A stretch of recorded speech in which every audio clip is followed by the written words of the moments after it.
Conflito interno. Como o cervo ou cabrito selvagem brama pelas correntes das águas, assim a minha alma suspira por ti, ó Deus. A minha alma tem sede do Deus vivo. Quando entrarei e me apresentarei diante de Deus? O vazio de minha alma me faz chorar dia e noite, me desafiando com a pergunta: onde está o teu Deus? Quando esse desafio me vem à mente, dentro de mim a minha alma se derrama em lágrimas. Acompanhei uma multidão para a casa de Deus, festejando com voz de alegria e louvor. Por que estás abatida, ó minha alma? Por que estás perturbada dentro de mim? Espera em Deus. Prometo que ainda o louvarei na salvação da sua presença. Por que estás abatida, ó minha alma? E por que te perturbas em mim? Espera em Deus, pois ainda o louvarei, pois Ele é a salvação da minha vida. Ele é o meu Deus. Salmo 42, versículos 1 a 5 e também o versículo 11. O Salmo 15 apresenta as características, isto é, o Salmo do mesmo autor, apresenta as características do verdadeiro cidadão do céu, aquele que anda em sinceridade, pratica a justiça e fala a verdade sempre em harmonia com o coração. Salmo 15, versículos 1 e 2. Dois corações. Cada ser humano tem dois corações, o coração espiritual e o coração de carne. O espiritual está no cérebro e o de carne está no peito. É através do coração espiritual que sentimos, que mantemos comunicação com Deus.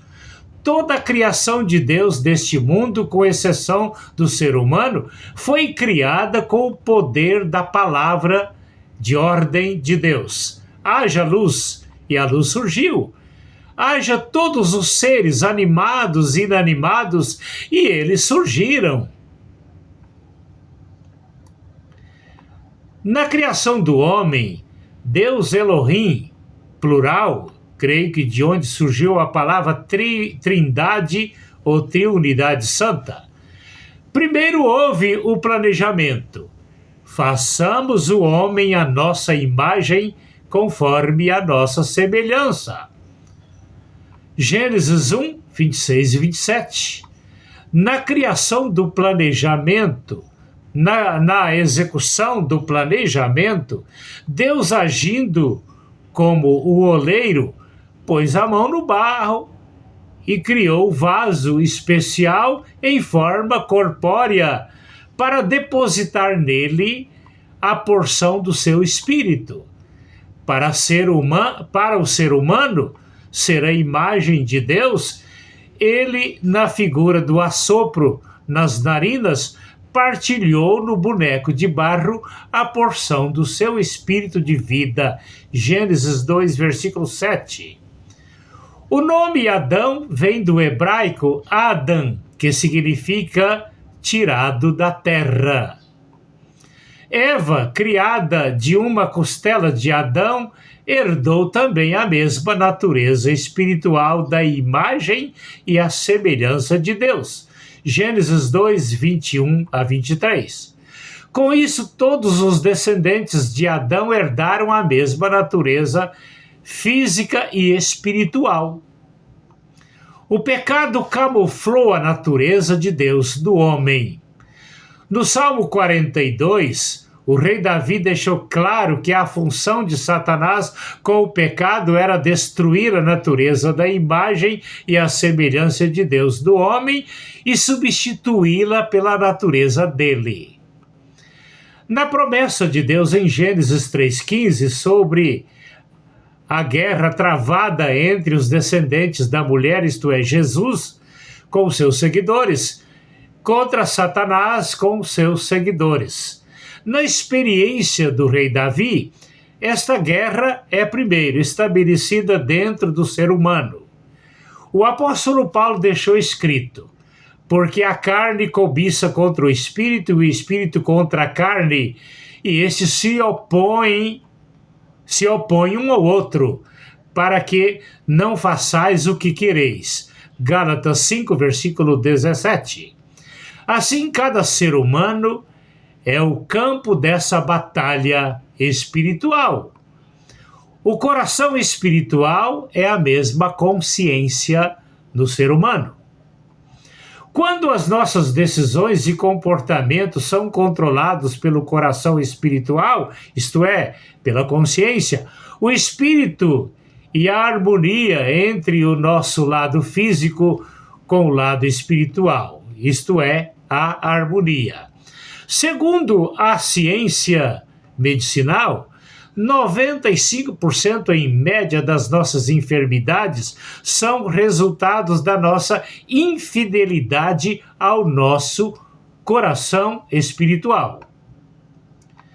Quando criamos conflitos com a nossa consciência, ou seja, com o nosso coração espiritual, nosso coração de carne sofre agitações. É preciso definir as causas dos desajustes do nosso coração de carne. Às vezes é por causa da nossa cultura alimentar, provocando bloqueios na corrente sanguínea. Ou às vezes por consciência pesada pelas crises comportamentais, desrespeitando o nosso coração espiritual. Medo de passar fome. Apocalipse 6, versículos 5 e 6, prevê uma grande fome no fim dos tempos.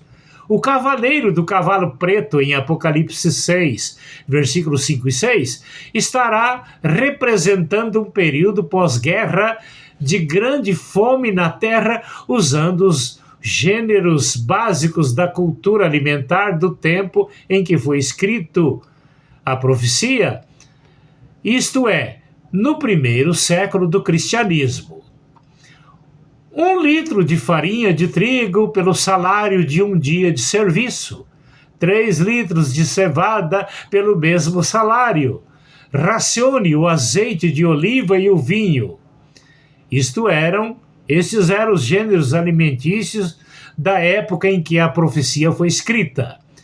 Já que o sistema político corrupto nos promete fartura ao invés de crise de fome, vamos então inverter a mentira pela verdade, mesmo consciente de que a mentira é mentira e a verdade é a verdade.